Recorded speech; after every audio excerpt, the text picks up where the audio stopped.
right, everybody. Welcome to this week's episode of the RevOps Podcast. We have a super fun episode today because we have a special guest, Andy Mowat, the CEO and founder of Gated.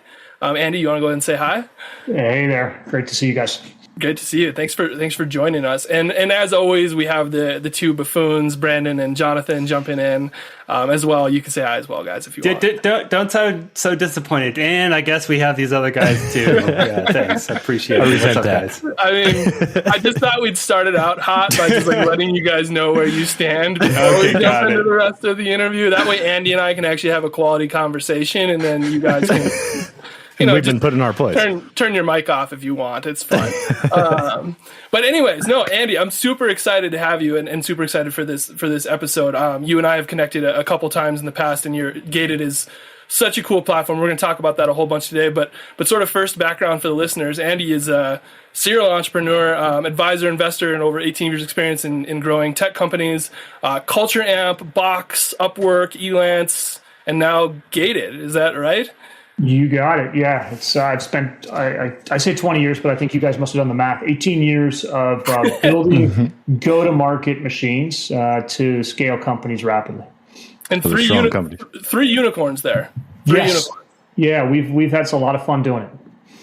That is a very modest way of handling the 3 unicorns question. Yeah, we've had a lot of fun doing it. 3 unicorns is awesome, man. Own that. That's insane. It is a privilege to have you on here because that is crazy. And in all of that, the focus is marketing and revenue operations, which is going to be super helpful for our audience just to hear from somebody who's actually scaled those things 3 times to the unicorn level and is working on another one now that is a really cool piece of technology. So let's start there. Gated. Tell us about Gated.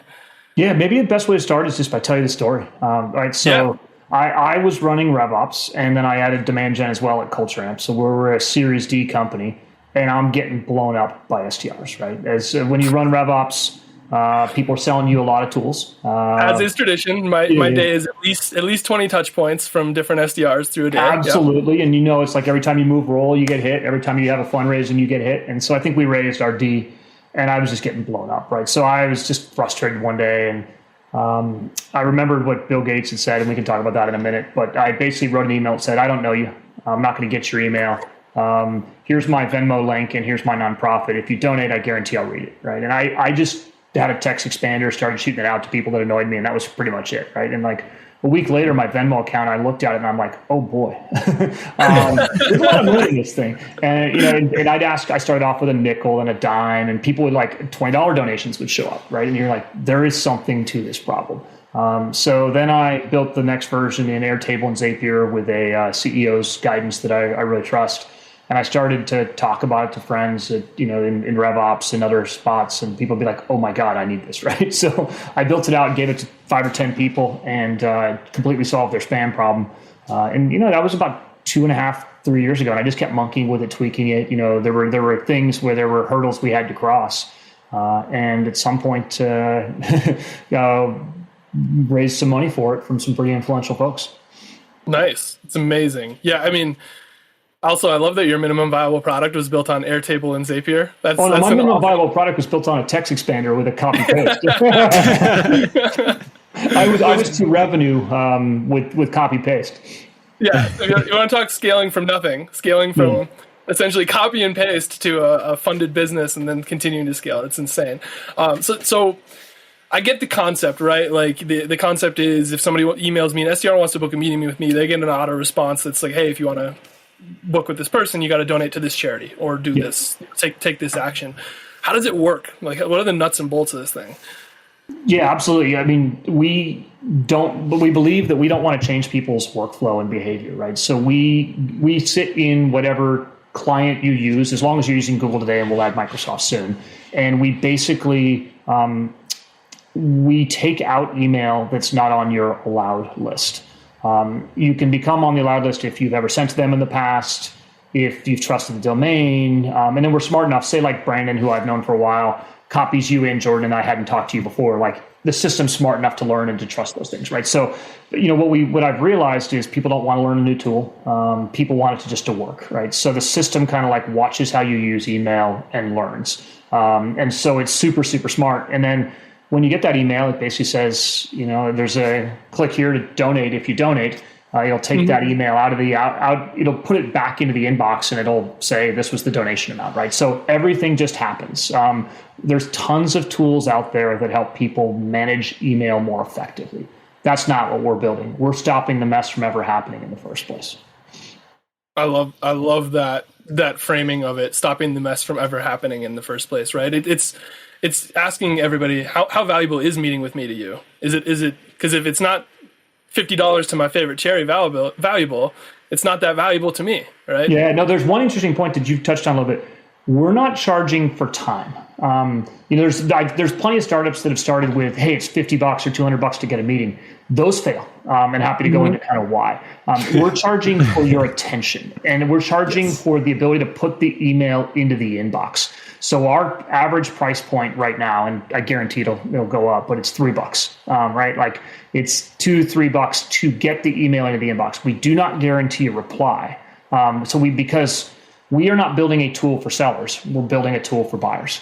And so that tool, there's 10,000 tools for sellers. There's no tools for buyers. We're building the first buyer automation to give buyers a sword to fight against all the automation that exists. And I would say sellers should want this too, though, right? Yes, like they this do. 100% benefits the seller as well. You get it. Yeah. So, early, we actually have some folks that are on the senior leaders at some of these sales automation companies, and super excited by what you guys are doing too on that front. Very early on, this is not about shutting down the inbox. This is about stopping the noise and creating the right incentives, because right now it doesn't cost anything to send emails. So you send hundreds of thousands of them. But if it costs $2 to send an email or to deliver an email, you're going to really think hard about, is that email worth sending or not? And so today, the average reply rate for outbound email is 2% before gated. It kind of sucks for cold email. Yeah. If somebody donates, and that even seems generous. Yeah, somebody donates, average donation's about $3. Reply rate pops to about 50%. So the world we see is today, send 100, get 2. We envision a world of send 10, get 5 replies. It's a better world for everybody. We get rid of the noise. We get rid of the people selling you offshore development or want to buy this list or stuff like that just you don't ever want anyway. There's a little bit of like a psychology and reciprocity, reciprocity here as well, because I was on the early Airtable version of it, and even back then, like someone donated $2 to the charity of my choice, and I'm like, even though it's no, I don't want to take the time to I'm not in the market or whatever. It's like I'm actually going to reply to you now. It's like you did a little thing. Now I'm actually going to take time out of my day to respond to you. Yeah, it's like we forced you to think, it was like, is that email relevant or not? And so like half of the people probably never should have sent it in the first place, right? Exactly. And then you like respected my time and not like hours of it, but like I'm willing to give you the minute or two to read it and reply. And then there's the charity aspect of, wow, you just gave some money to a nonprofit that matters to me. So all three of those combined. Plus, I guess the fourth one is today when you show up on a Monday or on any morning, your first step is clearing out your inbox with crap. Yeah. Right? In a gated world, everything every morning. Every morning. Well, that's why I got to get you guys all signed up for gated again. Brandon will get back, and Jordan, I'm here selling you. But when I show up, everything in my inbox is good. I'm not spending that. I'm not in a bad kill stuff mode. I'm in a good mode. So it's also, I'm approaching maybe that SDR email that donated in a different way. I'm approaching it from, wow, everything else here is good versus like, I got to get rid of the crap first. I love that. So, and I'm thinking of this from like our sales team's perspective, right? Yes. So, and me in revenue operations, managing selling time, and selling time is expensive. So if I'm hearing you right, like the average cost of getting through the gate essentially is $3 to $5. Is that right? Yeah. Right. $3 to $5. Pretty trivial amount. So if I send 10 emails and I spend $3 on each of those to get through, and I get 5 replies, and I can do that in 10 minutes. 15 minutes of selling time, right? I can send 10 emails and then quickly do the things and get 5 meetings. Or if I spend 3 hours sending 100 emails and I get 2 replies, it's actually way cheaper for me to just pay the $5 on Gated to book some meetings. Yeah, you get it. And you guys probably do like Jordan, I'm sure with your role, you're doing a lot of like, what's the cost of an opportunity to generate? How much is it worth? Like, at my last job, we were thinking like $2,000, $3,000 for a qualified opportunity, right? So like if you, and this fundamentally changes the SDR role as well too, right? From one of just shooting into the void to like higher quality conversations. So you can start to afford like higher quality SDRs, you invest more in content. Like there's a whole interesting thing that I've got another thing I do of like, what does the world look like when we're super prevalent? But I've sat down with some SDRs from SDR Nation and some of the founders of like SDR Defenders. And like, we've done the math on what this world looks like for SDRs at scale, and it works. And so it's basically better for everybody except those people that never should have sent email in the first place. Right, and that it's encouraging your SDRs to be more targeted as well. It's helping you make your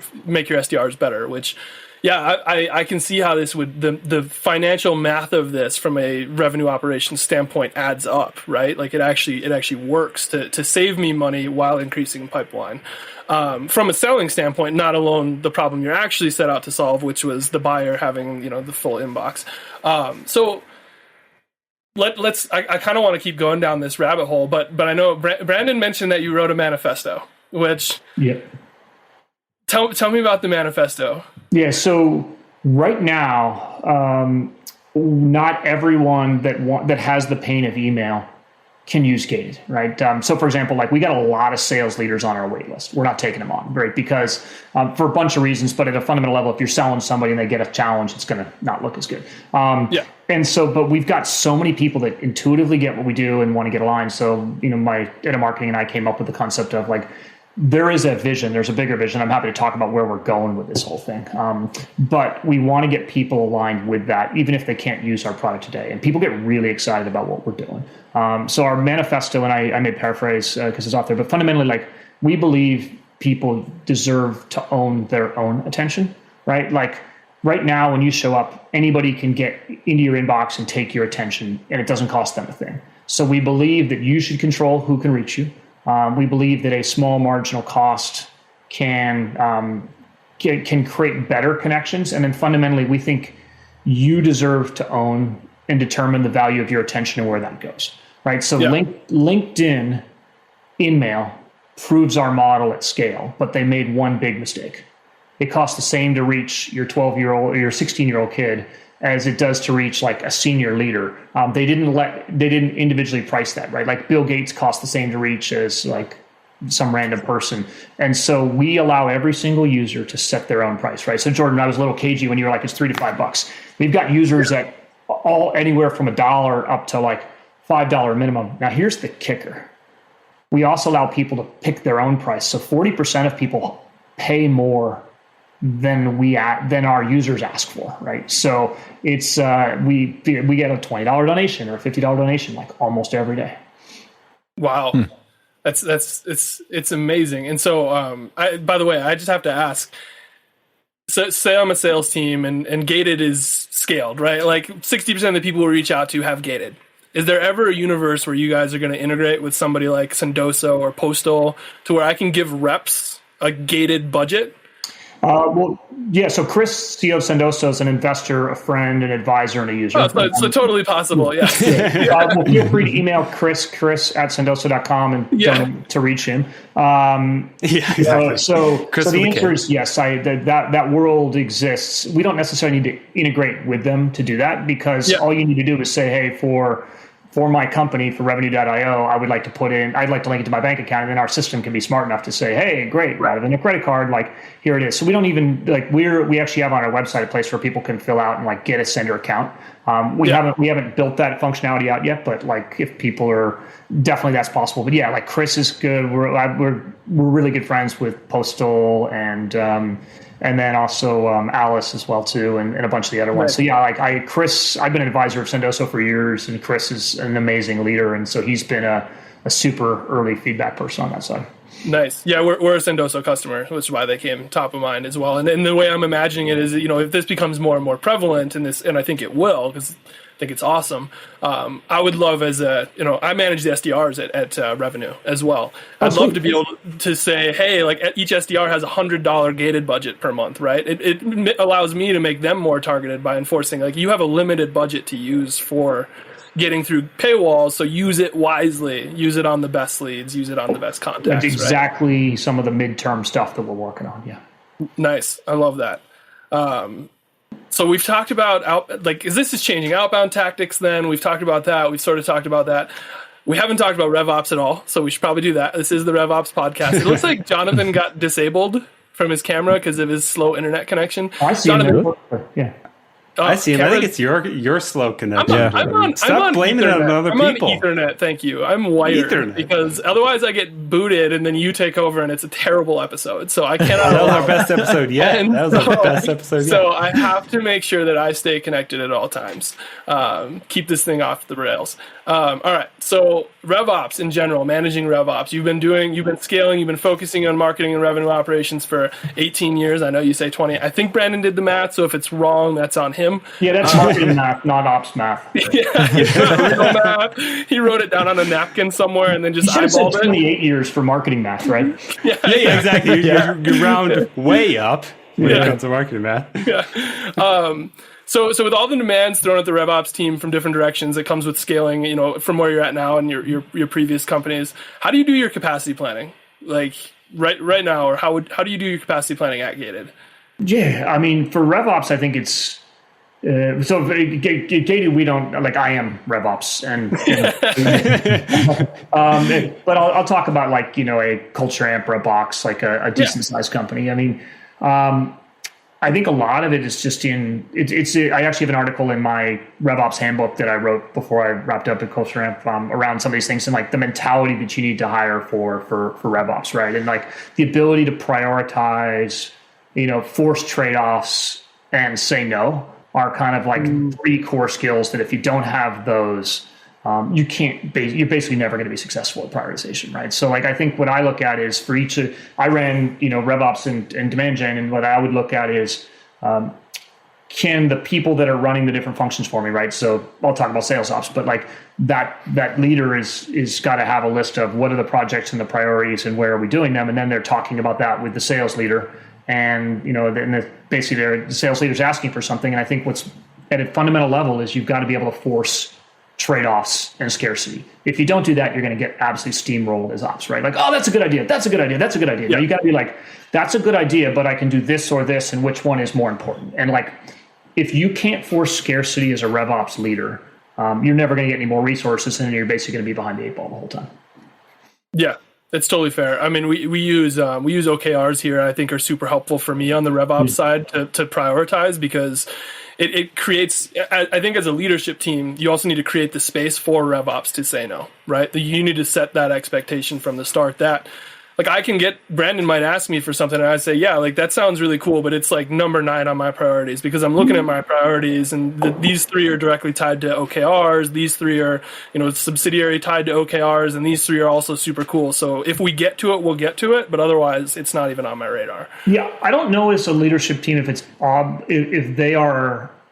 them to create that space. I think a good RevOps leader can visualize that, and then if a person's I don't care, you got to do them all, then you got a problem. But I think what I see a lot of RevOps team fail is they're just oh yeah, I got that, and then everything ends up in a black hole. And so the ability to mirror it back to people and be this is what you've asked for, and this is what I can do, and here's how I'm approaching it, and have your own thesis on what the prioritization is. That tends to work well. Part of this too is managing expectations, right? Yes. I think everyone has had the experience of, their marketing or their head of sales comes to the RevOps team and says, "Can you do this?" It should take 2 minutes, right? And you're nobody knows. "Oh my God, what did you just ask me to do?" How do you manage those expectations? Yeah, I think it's also I tend to ask there's always the classic saying, which I think is wrong in the RevOps world, is always bring me a solution, right? Like, or tell me how I think in RevOps, agree.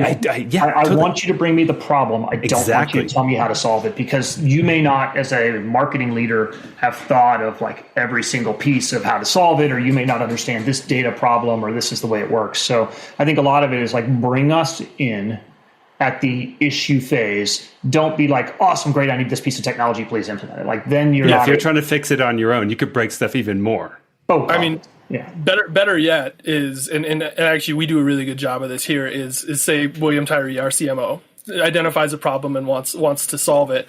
He will loop me in, and he and I will do like an hour or even a couple of sessions together on figuring out the problem, so we both truly understand it, and then we work on figuring out a solution together, which is even better, right? Like, I'm not just, he's not sending me an issue and me grabbing a solution and sending it back like, hey, we solved this. We're working on it together, and that has the added benefit, going back to your original question, Brandon, is that then William has a deep understanding of what it's going to take to actually solve that problem. So he doesn't think, hey, this is a 3-minute solve. He knows exactly how big this solution is and what that's going to require from my team to solve it. Yeah, Jordan, to an earlier point you mentioned, and I think you touched on it here, was who you report to in RevOps matters. I don't think the title is relevant. Like, it could be the CIO, it could be the CRO, Chief Sales Officer, CCO. It really doesn't matter, but you have to have somebody that, like, in my book, I've said they need to be able to understand how RevOps works, get data, and be able to give you air cover at the right moments of time, right? If you're like, I've got this security issue that I'm dealing with, like, and it's all in the product side, like, they need to be able to swoop in and get down and help you out. And like, I think I've definitely worked at times when I have not had a leader above me that has understood and been able to do that. And I think that's a hard place to be. And so, like, I always say, like, if you're RevOps, you need to find a company that's growing. You need to find a boss that, like, gets what you do. Yeah. No, totally agree. I mean, and by the way, I don't think there's an exact right title for RevOps to roll into. I think there are wrong titles for RevOps to roll into. I don't think RevOps should. I'm actually very strong about RevOps should not roll into marketing or sales or customer success. Well, like, you go more to like the CIO, finance, ops. I think COO, CRO, CEO at RingDNA. I report directly, or revenue. I report directly to the CEO. RevOps is a standalone department. All ops rolls into RevOps, and that way we're not beholden to sales or marketing or customer success. We do what's best for the business. I couldn't agree more. Yeah, you need to be colleagues with those leaders, not subservient to them, because then you have the ability to say, listen, what you're asking for is actually wrong, versus I'm like, I don't care, just go fix it. I think that's, I think that's, you said it well. And I always also view it as, I'm very dogmatic around, I would never work in a place where, I don't like the term RevOps, I like GTM ops better, right? But we can debate those two out. But like, I believe that RevOps can be that glue across sales, marketing, CS in some really neat ways. And I think that, like, in your structure and in the structure I had at Culture Amp, like, you can be much more effective and it's a much more fulfilling role. Yeah, the other big benefit, though, is like you get visibility into all the things that the other departments are doing. Whereas if you are just, reporting just straight up to marketing, you only get visibility really into marketing. And you also really only care about the marketing objectives, because that's what you're, measured on every day. You're siloed into marketing's objectives. You're not exactly. Right. You won't be, as Andy said, the glue across those organizations if you're just within one of those organizations. Because the other teams will see you as just a marketing person too. They're not going to see you as somebody who can help all these teams. Yeah, that's to your point of like who you report to. At Box, a great example. Like, marketing had a lead scoring tool, and sales had a lead scoring. Oh no! Probably a pretty big problem. There were 4 people that thought they owned ABM, right? Like those types of things are just like, God, it's going to be tough to be coordinated across the 2 functions. Yeah, it makes it so hard. And if you're in a silo like that, it's so difficult. And I feel for a lot of my colleagues, man. I talk to so many RevOps people on a weekly basis, and they're like, I report to finance, or I talked to one recently that reported to the chief customer success officer. I was like, how does that make sense? How does this make any sense? Honestly, if that person could, that's why I always say it doesn't matter in the title, right? Like, if that person is, well, I won't use an immediate example, but like, if that person understands ops, can get the data, and can operate at an executive level to give you the right air cover, like, I would take that over the person that doesn't have those things. Yeah, and so, totally. There have been times when, I've said, like, two people, I'm like, that actually might be the person exactly that you would want to report to.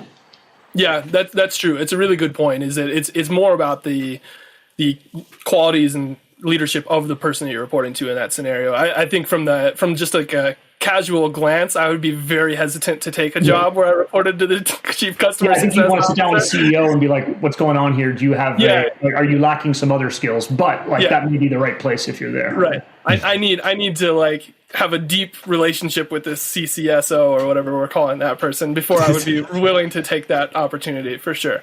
All right. So how do you advocate? So say you're a RevOps, you're in a great reporting structure, you feel really good about it, the company is scaling. How do you advocate for more headcount in RevOps? Force trade-offs. So it's pretty simple. Like when your stakeholders start to see that they're having to put projects later because of that, then you just give them a little quick, hey, you can kind of mention and advocate. My CCO at Box, he was on the thing of the only time ops ever gets more headcount is when the business gives it to them, right? So many times in my career, I've had the business hand me multiple headcount because they know that ops will be more effective. So I think, I think there's, in my mind as a RevOps leader, I'm always spending about half of 1%, like constantly strategizing on how to get more headcount. It's not like, I look at it as like when you take the job, if you're good, you should be able to pre-negotiate like ratios and stuff like that. So like ideally you've set up the right expectations of what you need to do this well, like at the beginning versus like, oh crap, like they thought they could do it with 2 people and actually it takes 8, right? So there's like those levels of maturity that come with it. And then I think it's just forcing scarcity, and then like you got to build the right stakeholder relationships. And so like, I had the head of CS at Goldtramp hand me, 2 heads to be able to like do ops better, right? And he's like, they would be better served hiring them in you than over there, right? So that's one way, but that's if you can prove the value and you're really good, then people want more ops headcount. But yes, ops is always under resourced. I'm assuming you're not, right, Jordan? You got plenty. I feel pretty strong about ours. Jonathan asks me to hire additional people all the time, and we'll continue to not all the time. Analysts is what we need. We're not going to go down that rabbit hole. I actually at Revenue.io, I think we're one of the better, headcount wise supported teams that probably the best one I've ever worked at. We have a very active team. We have a lot of people who are good in RevOps and doing that, especially as it relates to like total company headcount. The ratio is very healthy here, and scarcity is it's going to become an issue in the coming months for sure. But right now it's not so much of an issue. We're able to manage most of our workflow pretty easily, and so until to your point, it's also as the head of RevOps looking at it, like I don't feel the urgency to bring somebody into RevOps right now because I don't have scarcity, right? And like we have a lot of bandwidth, we're getting a lot of projects done. We're actually checking all the boxes most of the time. And so until that becomes a problem, then I don't have a lot of initiative to go search for that headcount either. By the way, the one piece that I would add to what you said, getting headcount, it's often a lot harder, and this is for everybody listening, because I get this question a lot, like how do you hire for ops headcount? It's often a lot harder to go hire new headcount versus poaching somebody from another team. This is sure. And SDRs, by the way, don't have to just become sellers.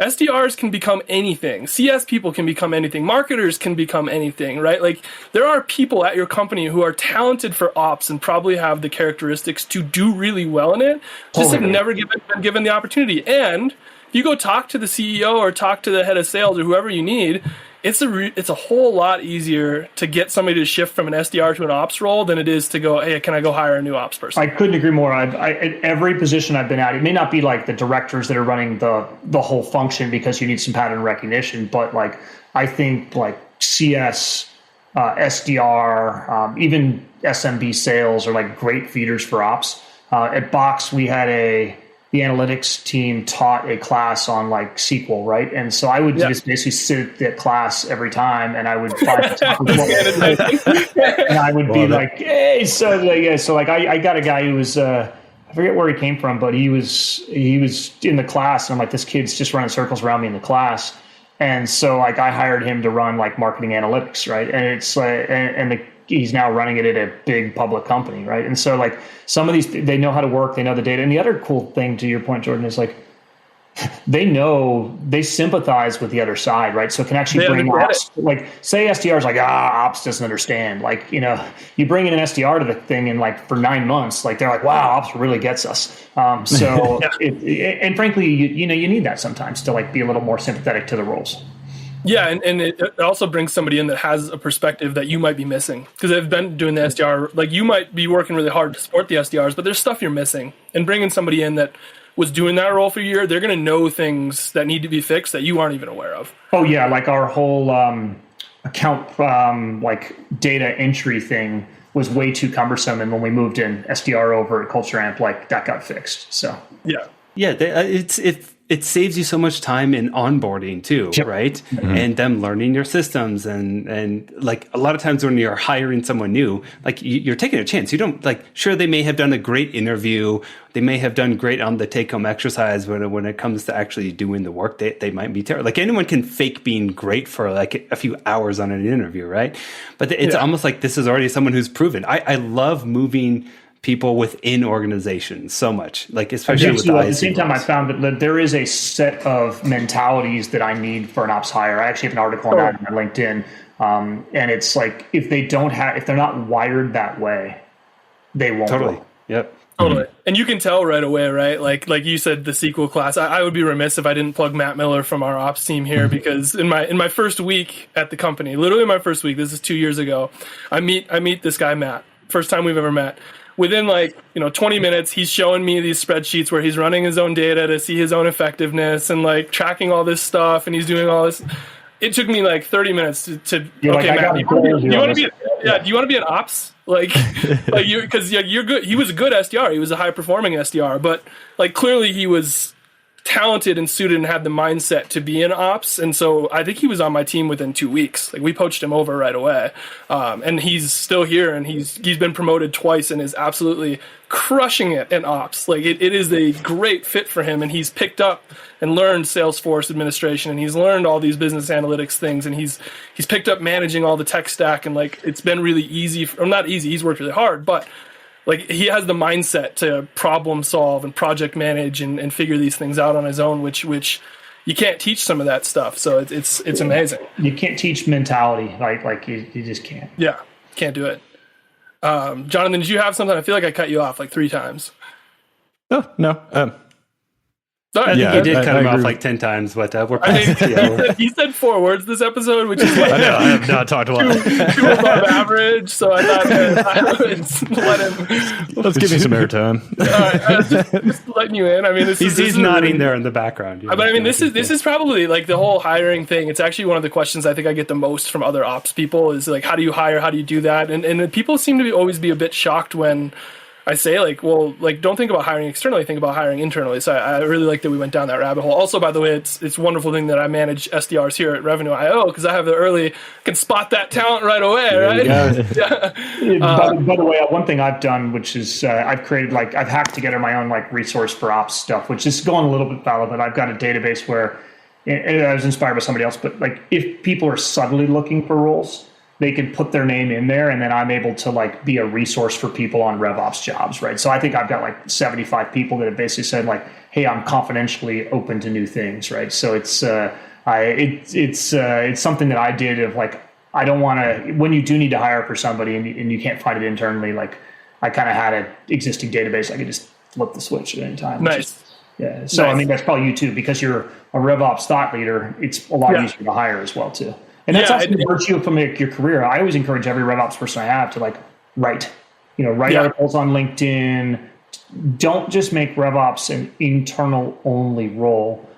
There's, what my career in RevOps just took off when I started to like do the thought leadership and talk. And frankly, like if you're going to be a leader, you need to be able to hire. Yeah, totally agree. And to the same point, right? Like this has been super helpful in my career. I mean, hosting a podcast is super helpful in my career. People message me all the time. There's definitely a backlog, and I try to, I don't know that I do a great job of this. When somebody reaches out to me, hey, I'm interested, I also get like 40 companies a week reaching out saying, hey, we're hiring. I try to introduce those people, like be that guy, right? 100%. Like I know this person's looking, I know this person's hiring. Like you guys meet each other. I'm not interested, but either way, be that guy. Last thing I want to note is since I do manage the SDRs, anybody who's listening to this, who's an SDR manager, encourage your SDRs to talk to the ops team, to talk to marketing, to talk to CS. They don't have to just be AEs. Now, I know that's the most common flow. It's always going to be the most common flow. Open it up. Like, why not open it up? You're going to find places where people can contribute and help your entire revenue operation in more meaningful ways, because somebody who might fail as an AE upon promotion might do great in ops, might do great in CS, and you're missing those opportunities by forcing them into that sales role. Yeah, I mean, they're probably a 25-year-old kid that's like, hey, this could be a great entry point, and they may just be like, I don't tick like a salesperson. But if you've got somebody like optimizing everything to the 10th degree, you've probably got a great ops hire. Yeah, exactly. And maybe they're great at building relationships and they're not able to keep up with the rate of sales because maybe they're great at CS then, right? Like maybe they're great at building and maintaining relationships for something like customer success, or maybe they're interested in marketing. Like there's anywhere they could go. Like I agree, especially with the Great Resignation when everyone's talking about leaving. Like I don't think enough companies do a good job of nurturing earlier stage talent and helping them understand what's possible. Totally. And I actually think that I would very much argue with any SDR manager saying they have to be salespeople, that you actually have a duty of care to 22 to 24-year-olds when you hire them as an SDR right out of college. You have a duty of care to encourage them to find the path that's right for them, because they're going to spend the next 40 years of their life working in wherever they end up, probably.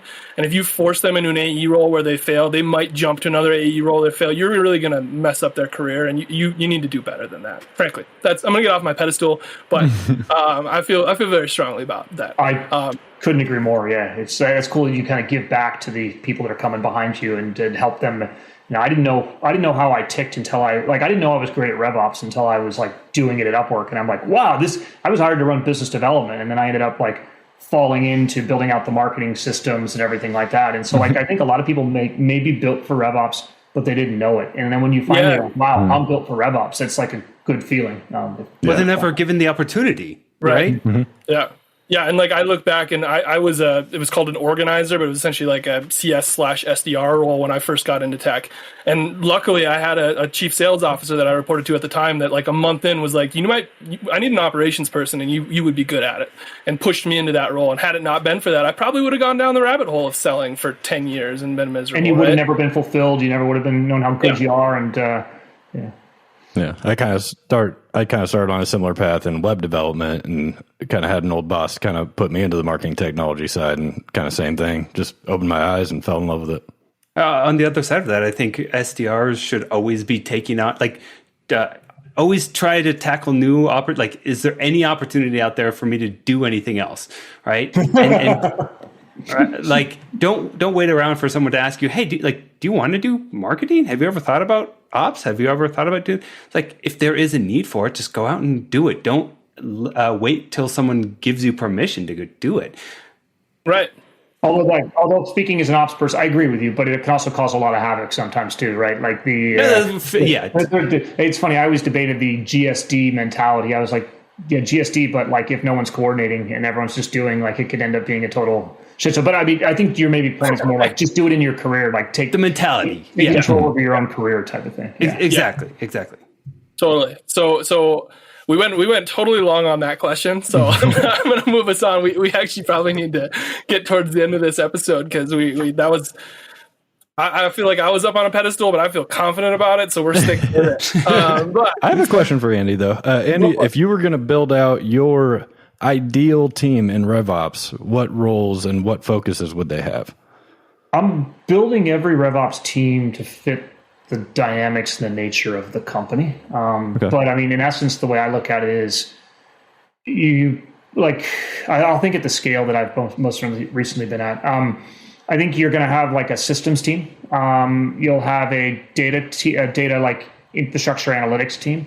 You'll have and then you really are building out the stakeholder, the people that are like the analytics, data insights partners for each of those leaders. And then you're building out like those functions that are more like the run the business stuff, like a deal desk or things like that. Right. So I tend to think is like the way I found it best is if you've got analytics minded, data driven people that are the thought partners to I'm a big believer in that ops should also own the go-to-market data stack, and be able to deliver on those insights and have we were able to at Culture Amp, like build out and own that like go-to-market data, the infrastructure, the database, all of that stuff. So you were able to like drive significantly better insights than you could otherwise. So yeah, that's kind of like how I roughly would want to build it out. But I think, ideally it's not like the head of RevOps that has the relationship with each of these people. Like I wanted my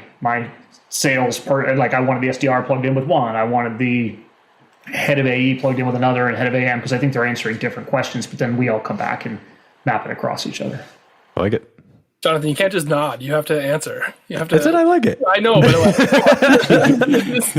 right. So I'm going to move us on. This is super interesting. Andy, we'll probably have to have you back on for another episode. There's like 7 more questions in my. I want to come back every Friday afternoon. I'll bring it. Heck yeah, I will do it. But fourth host of the podcast moving forward. But so moving on to this week on LinkedIn, which is, of course, when we take questions from LinkedIn, we ask them, they're totally unrelated to the topic we're talking about, and we just off the cuff them. This one is actually different because this isn't actually a question that we were sent. This is just a hot topic for debate on LinkedIn recently. I've seen a lot of people go one way or the other about this, and I think I might do the sort of unthinkable thing and invite Alec, our producer, to unmute when he's ready to talk. Bring it on, Alec. He's going to have He's going to have strong thoughts about this. So, Alec, only unmute when you're ready to talk because your background noise is terrible. But otherwise, when you're ready, I'm giving you that vampire invite is coming in. He says in the chat. Get the garlic ready. So this week on LinkedIn, should people use polls? That's the question. No. I don't think that's the question, though. I think you use them because the algorithm's good. I think. Okay, what should LinkedIn do with polls? Yeah. You go. Well, you know why I think that this is why they've been prioritizing polls, because they're actually collecting data. Well, I think every vote counts as a like, and it looks like a lot of engagement in the algorithm, and they haven't like nuanced what a vote is worth. Is kind of the problem. Yeah, they may be. It's interesting. They may be collecting data, but like, literally, they're collecting the drove me nuts was should pineapple be on pizza? Yes or no? Like that doesn't belong on LinkedIn. That would do so well, though. It does for Pizza Hut. It does for Pizza Hut. 1,000 votes, right?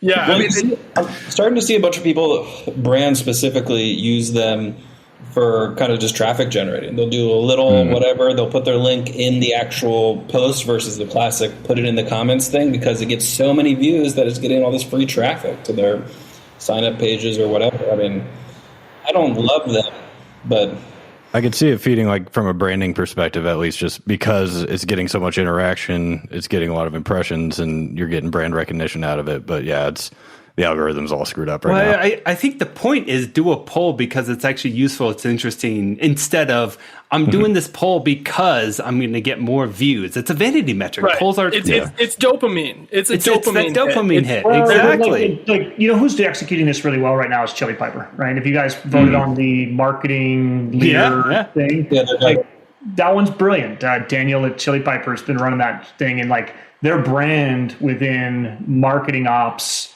and marketing and RevOps is going through the roof because they're doing that. So like, I don't blame them for doing it, but it's kind of, I mean, I'm voting for it, but it's still a little bit. My thought on it. I mean, like, because the algorithm is so skewed to make polls just blow up. The result is that people use them to get the dopamine hit, which means they're not using them to provide value. Not always, right? And when you're using them, people are just throwing polls out there for the sake of this is going to get 700 votes, which is going to make it show up everywhere and everybody's going to know who I am. But you're not actually giving value to your audience. And I think that has to be the fundamental thing that every person posting on LinkedIn should be seeking to do, like helping each other out, building a community. That's what LinkedIn is meant to be. And until they fix the algorithm to be, more similar to any other post, that's going to continue to be a problem. Like that, people are going to ask the question, like, do you want pineapple on your pizza or not? Versus asking, like, what software do you use to route leads, Lean Data or 4Lane, right? Like, which is a valuable question to ask because you're adding value to your audience. People are going to have a discussion that actually helps you. It's going to help me. It's going to help everybody else.